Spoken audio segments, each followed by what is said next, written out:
मेष राशि वाले बंधुओं, आप सभी का हृदय से अभिनंदन है मेष मंथन भिंड यूट्यूब चैनल में। तो मेष राशि वालों, इस पूरे मार्च के महीने में आपके शरीर पर इन 3 देवी देवताओं का कब्जा रहने वाला है। 3 देवी देवता आपके जीवन को एक नई दिशा में लेकर जाएंगे। आपको वह सब कुछ दे सकते हैं जिसकी आपको अब तक तमन्ना रही है, तलाश रही है, और वह आपको मिल नहीं पाया है। आपके हिस्से की हर वह खुशी जो अब तक आपसे किसी न किसी वजह से छीनी गई है, जिसके आप काबिल थे, वह मंजिल, वह कामयाबी आपको अब मिलने वाली है। यह मार्च का महीना बड़ा ही क्रांतिकारी है, जिसमें ग्रहों की स्थितियां ऐसी बन रही हैं जो आपके जीवन में कई प्रकार के क्रांतिकारी बड़े बदलाव लेकर आएंगी। लेकिन इन 3 देवताओं की कृपा और पूर्ण आशीर्वाद भी आपको दिलाएंगी, बशर्ते कि आपको इनके विषय में पूरा ज्ञान प्राप्त हो। जब आप इन्हें पहचानेंगे ही नहीं तो इनसे आप लाभ कैसे ले पाएंगे। दिव्य शक्तियों की एक विशेष खूबी होती है बंधुओं कि जब हम उन्हें पहचानते हैं, उनका निवेदन करते हैं, आवाहन करते हैं और पूजन करते हैं, तब हमें उनकी कृपा प्राप्त होती है। पुराणों में इसका स्पष्ट उदाहरण मिलता है कि सुदामा जी पूरा जीवन गरीबी में गुजारे। उनकी पत्नी ने उनसे खूब कहा कि जाइए द्वारकाधीश के पास, कृष्ण आपके भाई हैं, बंधु हैं, सखा हैं, बाल सखा हैं, आपकी मदद जरूर करेंगे। लेकिन सुदामा जी नहीं गए, यानी कि भगवान की तरफ कदम नहीं बढ़ाया, उनका आवाहन नहीं किया। तो भगवान श्री कृष्ण भी असहाय हो गए, सब कुछ जानते हुए भी सुदामा जी की मदद नहीं कर सके।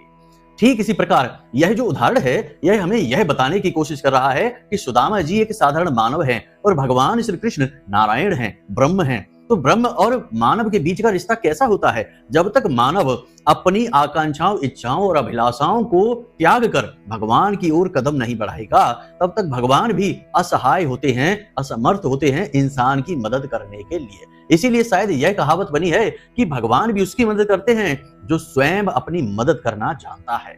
तो आज का यह कार्यक्रम आपको 3 बड़े देवताओं के बारे में, दिव्य शक्तियों के बारे में बताएगा, जिनका पूरा कब्जा आपके शरीर, आपके जीवन, आपके घर परिवार, आपकी नौकरी, काम धंधे, व्यापार, आपका दाम्पत्य जीवन, आपकी हर एक खुशी पर है। लेकिन आपको इन 3 देवताओं के बारे में कुछ भी नहीं पता है, भनक तक नहीं है। और यदि कहीं से आपको थोड़ी बहुत इनकी भनक मिलती भी है तो आप ध्यान नहीं देते हैं, क्योंकि आपको इतनी गहराई से किसी ने अब तक ये बातें बताई ही नहीं है। शास्त्रों के उदाहरणों के साथ, पूर्ण क्रियाविधि के साथ प्रमाणित करते हुए आज के इस कार्यक्रम में हम आपको इन 3 देवताओं के बारे में बताएंगे।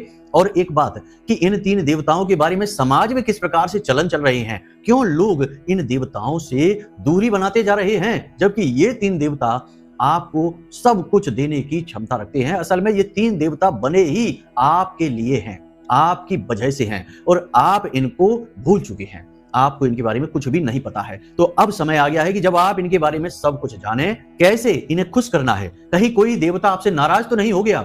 यदि नाराज हुआ तो उसका क्या प्रमाण है, संकेत क्या है, और यदि नाराज है तो उन्हें प्रसन्न कैसे किया जाए? क्योंकि देवता जैसे नाराज होते हैं तो प्रसन्न भी जल्दी हो जाते हैं। वे कोई राक्षस नहीं है, आपको दुखी नहीं करना चाहते हैं। बस आपने उनका निरादर, तिरस्कार कर दिया, उनका पूजन नहीं किया, उनका मान सम्मान नहीं किया, इस वजह से वे आपको छोड़कर जा चुके हैं। यही होती है नाराजगी। बाकी आपका नुकसान नहीं करेंगे वो, परंतु आपके लिए समय पर खड़े भी नहीं रहेंगे। तो कैसे उन्हें प्रसन्न किया जाए?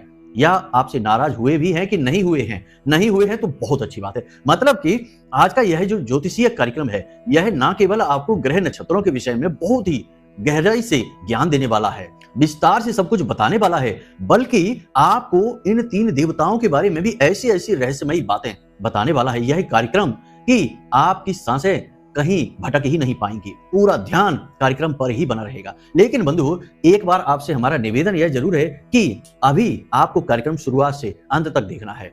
जीवन में बहुत उतार चढ़ाव देख लिए आपने, संघर्ष बहुत देख लिया है, तमाम तरीके की बातें भी सुन ली हैं और कई उपाय और क्रियाएं भी कर डाले हैं। बंधु, हम भी कई उपाय और क्रियाएं बताते हैं आपको, लेकिन हर एक उपाय और क्रिया का व्यवहारिक प्रयोग भी बताते हैं, परहेज भी बताते हैं। क्योंकि बंधु, आधी बात बता देने से जीवन नहीं बदलता, इसीलिए शायद आपका जीवन भी आज तक नहीं बदला है। लेकिन अब चिंता मत करिए, अब आपका जीवन 100% गारंटी के साथ बदल जाएगा, क्योंकि अब आप माई के धाम से जुड़ चुके हैं।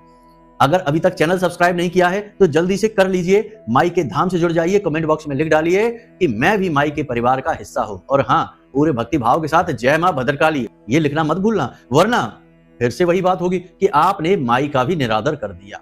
ऐसा मत करना, ऐसी भूल मत करना, वरना जीवन नष्ट भ्रष्ट होते देर नहीं लगती। दिव्य शक्तियों ने जहां हाथ खींच लिए, मानव अनाथ हो जाता है। शुद्ध अनाथ मानव वही कहा जाता है जिसके ऊपर उसकी संरक्षक दिव्य शक्तियों का साया नहीं है, उसे कोई बचा ही नहीं सकता है। फिर तो वही होता है जो नियति में लिखा होता है, या यूं कह दें कि नकारात्मक ऊर्जाएं उसके साथ करवाती हैं, भूत प्रेत पिशाच उसका शोषण करते हैं। कहने का मतलब यह है कि बंधुओं, वह नरकीय यात्रा से बेहतर है कि आप इस गुप्त ज्ञान को ग्रहण कर लें और जीवन में आगे बढ़ जाएं स्वर्ग की ओर दिव्य शक्तियों के साथ। तो चलिए बंधुओं, अब अपने मूल विषय को शुरू करते हैं। अब जरा ध्यान से सुनिए। कुंडली का आकलन जरूर कराना चाहिए, क्योंकि अगर आप खूब मेहनत करने के बाद भी यदि कामयाबी हासिल नहीं कर पा रहे हैं तो कहीं ना कहीं कुंडली में कोई दोष है, कोई नकारात्मक ग्रह योग है। उसका जब तक निराकरण नहीं होगा, उससे छुटकारा प्राप्त नहीं होगा, तब तक आपको कामयाबी हासिल नहीं हो सकती, उपाय चाहे कितने ही करते रहिए। ठीक है, तो प्रेम से बोलो जय माई की। जय माई की गुरुजी। कभी कभी ऐसा आपने जरूर देखा होगा, समाज में भी, अपने घर परिवार में भी शायद आपने कभी ऐसा देखा होगा कि स्थिति है, इसे जरा अनुमान करके देखिए कि मान लीजिए कि किसी के साथ दुर्घटना हो जाती है, कोई हादसा हो जाता है, कोई बड़ी अनहोनी घटना हो जाती है और उस घटना से वह इंसान बाल बाल बचकर निकल आता है। जब वह इंसान बाल बाल बचकर निकलता है तो जानने वाले लोग, परिवार के लोग, जब परिवार के इकट्ठे होते हैं वहां पर उस इंसान के पास, तो क्या कहते हैं, जरा इस शब्द पर गौर करिए। यह शब्द अपने आप में एक बड़ा रहस्य लेकर चलता है। क्या है यह रहस्य, हम आपको अभी आगे बताने वाले हैं, ध्यान से समझिए। लोग कहते हैं कि पता नहीं कौन से देवता सहाय हुए कि इनकी जान बच गई, पता नहीं किस देवता ने मदद की कि इनकी जान बच गई, वरना गाड़ी तो खत्म हो चुकी है, ये हो गया वो हो गया, 50 तरीके की बातें हैं। लेकिन अंत में निष्कर्ष ये है कि किसी देवता ने मदद की, किसी दिव्य शक्ति ने साथ दिया, जिसकी वजह से इनकी मदद हुई और इनकी जान बच गई। अब ये देवता कौन है? क्योंकि यदि हनुमान जी होते तो लोग कहते कि हनुमान जी ने बड़ी मदद की, भोले बाबा होते तो लोग कहते कि भोले बाबा ने बड़ी मदद की, या फिर किसी अन्य देवी देवता की लोगों को आभास होता, अनुमान होता तो लोग उनका नाम लेते। लेकिन इस स्थिति में लोग ऐसा कोई नाम नहीं लेते, लोग कहते हैं पता नहीं किस देवता ने मदद की। अब यहां पर समझिए, वैसे तो सुनने में यह बिल्कुल साधारण वाक्य लगता है, लेकिन एक रहस्य है इस वाक्य के साथ।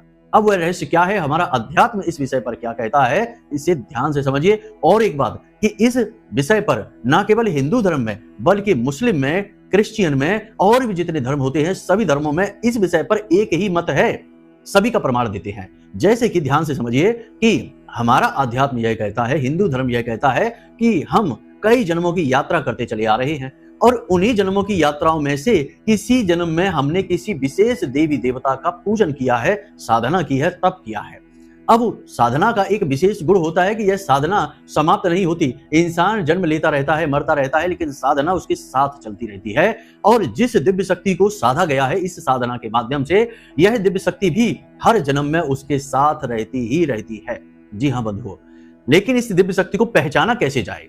क्योंकि जब पहचानेंगे तभी तो हम उस दिव्य शक्ति का पूजन करेंगे, आवाहन करेंगे, अभिनंदन करेंगे, स्वागत करेंगे। यानी कहने का मतलब यह है कि उस दिव्य शक्ति से हम जुड़ पाएंगे। तो इसके प्रमाण क्या है, हम अभी आपको बताएंगे, संकेतों के माध्यम से बताएंगे। आपको समझना बहुत जरूरी है। यदि आपने उस दिव्य शक्ति से जुड़ गए तो समझिए कि आपकी कई जन्मों की जो साधना है वह सफल हो जाएगी। आपका उस दिव्य शक्ति से जुड़ना, उस देवता से, देवी से जुड़ना बेहद अनिवार्य है, आवश्यक है। पहली बात यह हो गई। दूसरी बात यह कि वह देवी या देवता जिसकी आपने पिछले कई जन्मों में साधना की थी, वह खुलकर आपके सामने क्यों नहीं आ जाते हैं, क्यों नहीं अपने बारे में आपको संकेत दे देते? क्योंकि आपने तो उनकी पिछले कई जन्मों में साधनाएं भी की हैं, तो क्यों नहीं वो आपको संकेत दे देते हैं और आपकी खुलकर मदद कर देते हैं? तो फिर से बात वहीं आ जाती है कि यहाँ पर आपको अपनी तर्क शक्ति, अपनी बुद्धि विवेक का इस्तेमाल करना होगा। देवता खुद बढ़कर कभी मदद करने नहीं आते हैं जब तक कि आप उनकी तरफ 2 कदम ना बढ़ाएं। आप 2 कदम बढ़ा देंगे तो वो 10 कदम बढ़ाएंगे और आजीवन आपके साथ रहेंगे, ये बात निश्चित है। लेकिन पहले आपको ही उन्हें पहचानना होगा। हिंदू धर्म में इन्हें रक्षक देव कहा गया है। ये हर वक्त आपकी रक्षा करते हैं, आपके साथ रहते हैं, छिपकर आपके लिए मदद करते हैं, काम करते हैं। और यही चीज यदि दूसरे धर्मों में देखा जाए तो क्रिश्चियन में इन्हें एंजल कहा जाता है, जो हर इंसान के साथ रहते हैं। और मुस्लिम में इन्हें रब्बी कहा जाता है, जो हर एक की मदद करने के लिए तैयार रहते हैं। कहने का मतलब यह है कि देवी देवता किसी न किसी रूप में हर वक्त साथ रहते हैं। आपने उनकी साधना की है, इस वजह से वे आपके साथ हैं। अब आप उन्हें पहचान नहीं पा रहे हैं। अब ये आपके साथ हैं और छिपकर आपकी मदद करते हैं, खुलकर आपके सामने नहीं आते हैं। इस बात के प्रमाण क्या है? तो ध्यान से समझिए। कभी आपके साथ ऐसी घटना घटी है कि जब किसी ने आपको बहुत बुरी तरीके से चोट पहुंचाई हो, मतलब कि भावनात्मक चोट पहुंचाई हो, आपका दिल तोड़ दिया हो, आप पूरी तरह से हताश निराश हो चुके हो, व्यापार में घाटा दिया हो, कहीं पर धोखा दिया हो, किसी भी प्रकार से आपने जब बेसहारा महसूस किया और अकेले में आप जाकर बहुत रोए, आपका दिल बहुत दुखा, उस समय अचानक से कुछ समय तक तो दुखी रहने के बाद अचानक से आपके अंदर से आवाजें आनी शुरू होती हैं और आप खुद अपना हौसला बढ़ाने लगते हैं और कुछ समय के बाद आप अपने आंसू स्वयं पहुंचकर एक नए आत्मविश्वास के साथ आगे बढ़ते हैं, जैसे कि किसी ने यह कह दिया हो कि डरने की जरूरत नहीं है, सब कुछ अच्छा ही होगा। यह जो आत्मविश्वास आता है यह उसी दिव्य शक्ति की ओर से आता है। कभी कभी ऐसा भी होता है कि कोई दुर्घटना होती है, हादसा होता है और फिर से वही बात कि आप बाल बाल बचकर निकल आते हैं, यह उसी देवता का साथ होता है। इसी प्रकार सपनों में किसी का चित्र दिखाई देता है, किसी की छाया दिखाई देती है और वह छाया और चित्र देखकर अच्छा लगता है, बुरा नहीं लगता, भय नहीं लगता है, यह भी प्रमाण है। कभी कभी आपके आसपास किसी के होने का एहसास होता है, आप अकेले बैठे हैं, आपको पता है कि आसपास कोई नहीं है, तभी अचानक आपको ऐसा लगता है जैसे बगल में कोई आ गया है या पीछे कोई चलकर आ चुका है या बगल से कोई निकल गया है। ऐसा सब कुछ महसूस हो तो समझो कि वह देवता, वह शक्ति आपके साथ है, आपकी खुलकर मदद करना चाहती है, आप उसे बस पहचान नहीं पाए हैं। तो अब आप इसे कैसे पहचानेंगे, बात ये करते हैं। तो सबसे महत्वपूर्ण यहाँ पर यह है कि एक बहुत ही सरल प्रक्रिया है, सरल गति है जिससे आप इस देवता को पहचान सकते हैं, जिसकी आपने पिछले किसी न किसी जन्म में बहुत साधना की थी, घोर साधना की थी।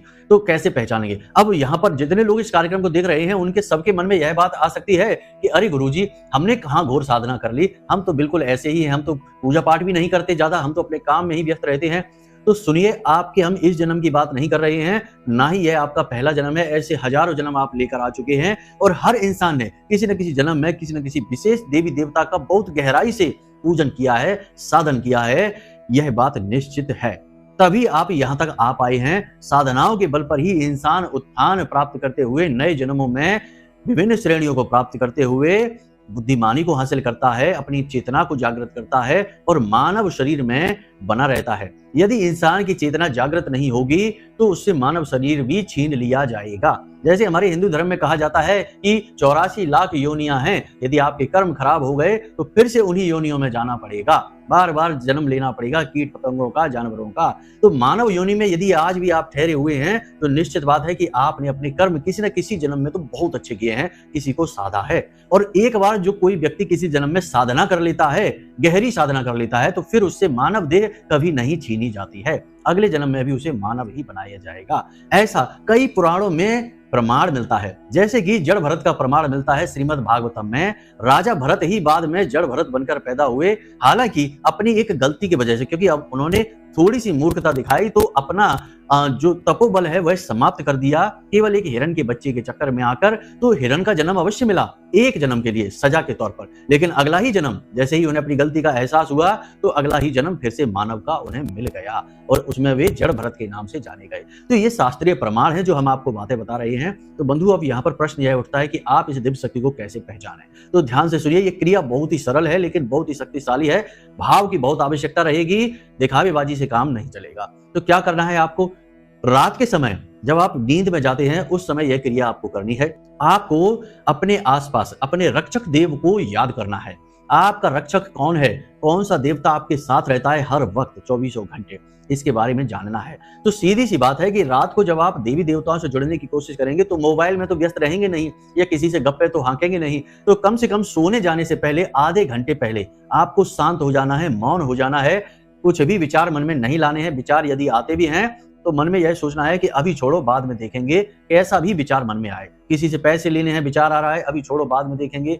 दुकान में कल ये काम यहाँ करेंगे, वहां करेंगे, कल की देखेंगे, अभी नहीं। इस तरह विचारों को आप निरस्त करते जाएंगे, एक के बाद एक विचारों को छोड़ते चले जाएंगे तो कुछ समय बाद विचार बहुत ही कम हो जाएंगे आने। यही योग की भी प्रक्रिया है, ध्यान की भी प्रक्रिया है।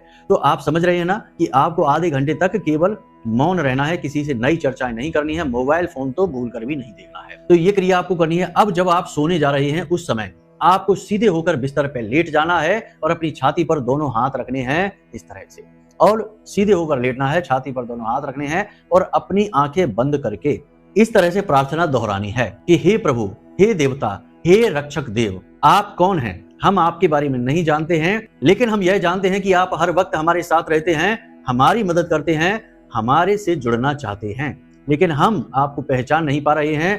कृपा करके हमें अपने होने का आभास कराइए। हमारी बुद्धि बहुत कम है, हम आपको समझ नहीं पा रहे हैं, इसलिए हमें अपने होने का एहसास कराइए ताकि हम आपको पहचानें, आपसे जुड़ें, आपका पूजन करें, आपका अभिनंदन अभिवादन करें। इस प्रकार से आपको प्रार्थना करनी है, हाथ ऐसे रख के, आंखें बंद करके, और फिर आपको सीधे सो जाना है। इस क्रिया को आपको केवल 7 दिनों तक करनी है, इससे ज्यादा नहीं करनी है। 7 दिन के अंदर अंदर ही आपको आपके रक्षक देव का प्रमाण मिलेगा। अब रक्षक देव कौन हो सकते हैं? कोई भी हो सकते हैं। हनुमान जी हो सकते हैं, शंकर जी हो सकते हैं, देवी माँ हो सकती हैं, दुर्गे माँ हो सकती हैं, कोई भी हो सकते हैं, या फिर छोटे छोटे देवी देवता होते हैं जो कि हमारे गांव देहातों में पाए जाते हैं, जैसे भूमिया सरकार हो गए, जैसे और तमाम तरीके के बाबा हो गए, पंडोखर वगैरह के। तो इस तरीके के तमाम नाम होते हैं, ऐसे भी हो सकते हैं। लेकिन जो दिव्य है सो दिव्य है, मानव से तो ऊपर ही है। तो वे अपने होने का आपको एहसास कराएंगे, आपको डर नहीं लगेगा। सपने के माध्यम से आपसे किसी न किसी प्रकार से सांकेतिक रूप में जुड़ने की कोशिश करेंगे। जैसे ही आपको एहसास हो, पता चले, आप तुरंत उनके स्थान पर जाइए, उनका धाम ढूंढिए और वहां पर जाकर उन्हें प्रसाद चढ़ाइए, नारियल चढ़ाइए, भोग लगाइए और उनका अभिवादन करिए, उनका पूजन करिए। बस ये क्रिया आपको करनी है। आप देखेंगे कि दूसरे ही दिन से चमत्कार होने शुरू हो जाएंगे। ये बहुत जरूरी है, लोगों को इसके विषय में भनक तक नहीं है, बस लोग कही सुनी बातें कहकर आगे बढ़ जाते हैं। पहली चीज तो यह है। अब एक देवता के बारे में अभी तक पता लग पाया है, अब 2 देवता और हैं। तो 2 देवता हैं जिनके बारे में तो आप जानते भी हैं, परंतु इनका आप नाम लेना भूल गए हैं, इनके बारे में भूल गए हैं। तो क्या करना है? पहले है आपके कुल देवी या देवता, बहुत ही ज्यादा जरूरी हैं। आपके साथ तो हैं ही, आपके पूरे कुल के साथ हैं, पूरे कुल के रक्षक हैं। सदियों से उनका पूजन आपके कुल में होता चला आ रहा है, लेकिन अब शायद 1 पीढ़ी, 2 पीढ़ी, 3 पीढ़ी से उनका पूजन होना बंद हो गया है। तो अब आपको उनके बारे में भी पता करना है। कौन है आपकी कुल देवी या देवता? आपको अपने गांव देहात में जाना है, घर के बड़े बुजुर्गों से चर्चा करनी है, परिवार के दूर दराज के रिश्तेदारों से चर्चा करनी है, आपको जरूर पता लग जाएगा। यदि पता नहीं लगता है तो आप हमें कमेंट करके बताइए, या फिर व्हाट्सएप मैसेज करिए या फोन करिए, नंबर हमने वीडियो में दे दिए हैं। अगले कार्यक्रम में हम कैसे कुल देवता को पता लगाया जाता है, इसके विषय में एक बहुत ही शक्तिशाली उपाय क्रिया आपको बता देंगे। आप उसे करेंगे, 7 दिन के अंदर आपके कुल देवी देवता खुद आपको दर्शन देंगे, आपको अपने बारे में सब कुछ स्पष्ट बताएंगे सपने के माध्यम से। प्रत्यक्ष साक्षात्कार के बारे में तो सोचना भी नहीं, क्योंकि देवी देवता को प्रत्यक्ष रूप से देख पाना हम मानव देह के बस की बात नहीं है, ये बात याद रखना। तो सपने में साक्षात्कार हो जाएगा। तो कुल देवी या देवता, और तीसरे हैं पितृ देवता। पितृ देवता आपके पितृ पूर्वज हैं, आपके रक्षक हैं, आपके पालनहार हैं, आपके घर के पहले सिक्योरिटी गार्ड हैं, पहले रक्षक हैं। तो इनके बारे में तो आपको जानना ही होगा। तो क्या है कि पितृ देवताओं को आप बुरा भला कभी ना कहें, पितरों को बुरा भला नहीं कहें, पुरखे पूर्वजों का। कुछ लोगों को हमने देखा है कि लोग ये कहते रहते हैं, हमारे तो पुरखे ही मूर्ख थे, हमारे तो पुरखों ने कुछ किया ही नहीं, हमारे लिए कुछ किया ही नहीं, केवल खाते रहे और जीवन का आनंद लेते रहे और चले गए इस संसार को छोड़कर, अपनी आने वाली पीढ़ी के बारे में कुछ सोचा ही नहीं। इस प्रकार के लोग बातें करते हैं अपने पितृ पूर्वजों के विषय में। ये बातें आपको नहीं करनी है। दूसरा कि प्रतिदिन रात्रि के समय कुत्ते को भोजन अवश्य कराएं। प्रतिदिन नहीं करा सकते, कोई बात नहीं, तो सोमवार के दिन तो कुत्ते को रोटी अवश्य खिलाएं।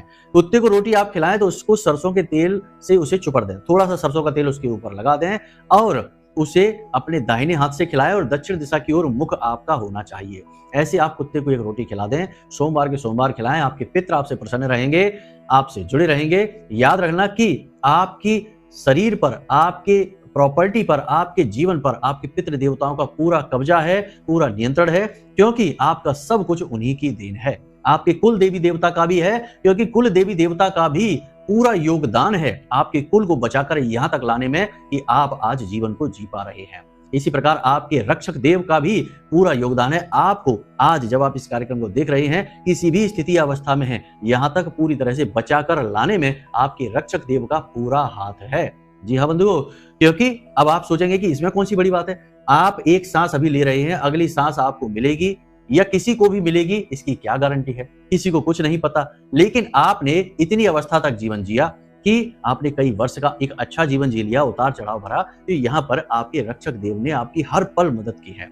आप विचार करके देखना कि आपके अंदर से जो आत्मविश्वास आया, जो लड़ने की शक्ति आई, जो कुछ कर दिखाने का जज्बा आया, वह कहां से आ गया? आप तो टूट चुके थे, आप तो बर्बाद हो चुके थे, आपको तो धोखा मिल गया था, आप तो मिट चुके थे। फिर किसने आपको खड़े होने की शक्ति दी, किसने आपको लड़ने की ऊर्जा दी, किसने आपको आत्मविश्वास दिया? ये वही रक्षक देव हैं जो अप्रत्यक्ष रूप से हमेशा आपके साथ रहते हैं।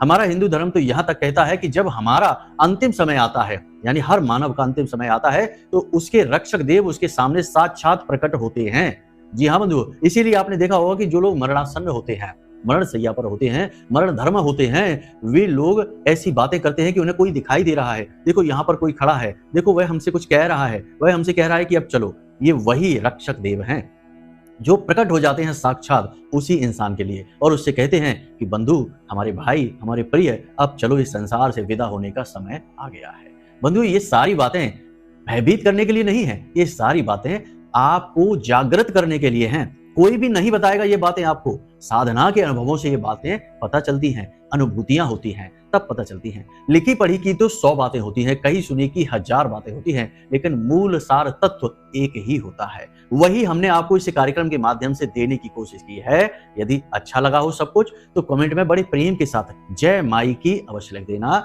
माई के धाम से यह कार्यक्रम प्रसारित हो रहा है। हमारी कही हर एक बात की हम पूरी जिम्मेदारी लेंगे और आपसे हम यही कहेंगे कि बस अपने देवी देवताओं से जुड़ जाइए, आपका उद्धार निश्चित है। ग्रह नक्षत्र इस महीने, मार्च के महीने में आपको बहुत कुछ देने को तैयार हैं। बस सकारात्मक ऊर्जा की आवश्यकता है और उद्धार हो जाएगा। एक धमाका होगा कामयाबी का और रातों रात पासा पलट जाएगा। बंधुओं, ये बातें कही जाती हैं, सच हैं तभी कही जाती हैं। झूठ, अनाप शनाप बातें चलन में इस तरह नहीं आती। कहावतें भी तब बनती हैं जब व्यवहारिक जीवन में कहीं ना कहीं ऐसा देखा जाता है। तो ये बातें हम जो आपको कह रहे हैं ये सत्य हो जाएंगी, बस आपको सारी बातों को समझकर जीवन में उतारना होगा। चलिए बंधुओं, आज के कार्यक्रम को यहीं पर विराम देते हैं। हमेशा हंसते रहिए, मुस्कुराते रहिए, सकारात्मक रहिए और महामाई पर अपनी आस्था और विश्वास बनाकर रखिए। यदि आपको कुंडली विश्लेषण कराना है, कोई प्रश्न मन में आए तो नंबर वीडियो में दिया है, फोन करिए, अभी सारी जानकारी ले लीजिए। तो चलिए बंधुओं, प्रेम से बोलिए जय माई की। महामाई आपका कल्याण करेंगे।